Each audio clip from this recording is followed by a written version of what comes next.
ভারতের বীর জওয়ানরা তাদেরই সর্বহারা করে দিয়েছে। মাসুদ আজাহারের ফ্যামিলি 14 কি 10 জানি না, বিকেল 4টের সময় জানাজার নামাজ হবে। মোদি হ্যায় তো মুমকিন হ্যায়। মোদিজি কথা দিয়েছিলেন, কথা রেখেছেন। আমরা অত্যন্ত আনন্দিত, গর্বিত। আপনি তো দেখেছেন, আমি তো বিটান অধিকারী স্ত্রীর আর্তনাদের সাক্ষী।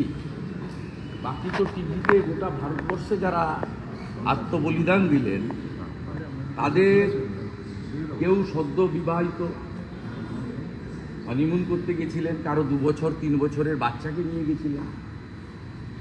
যেভাবে বেছে বেছে পুরুষদেরকে খুন করা হয়েছে তাদের সহধর্মিণী বা নারী সদস্যার সামনে, বাচ্চাদের সামনে, যেভাবে বস্ত্র সরিয়ে তাদের গোপনাঙ্গ দেখে হিন্দু চিহ্নিত করে খুন করা হয়েছে, বর্বরচিত খুন। এইরকম আমার 33 বছরের রাজনৈতিক জীবনে, আমি 1987 সাল থেকে কলেজ রাজনীতি দিয়ে আমার হাতে করি, আমি কখনো দেখিনি। এর আগে একবার দেখেছিলাম 84 সালে, শিখ দেখে দেখে খুন করা হয়েছিল শিখ দাঙ্গায় বর্বরচিতভাবে। আরেকবার এখানে দেখলাম এই ধরনের।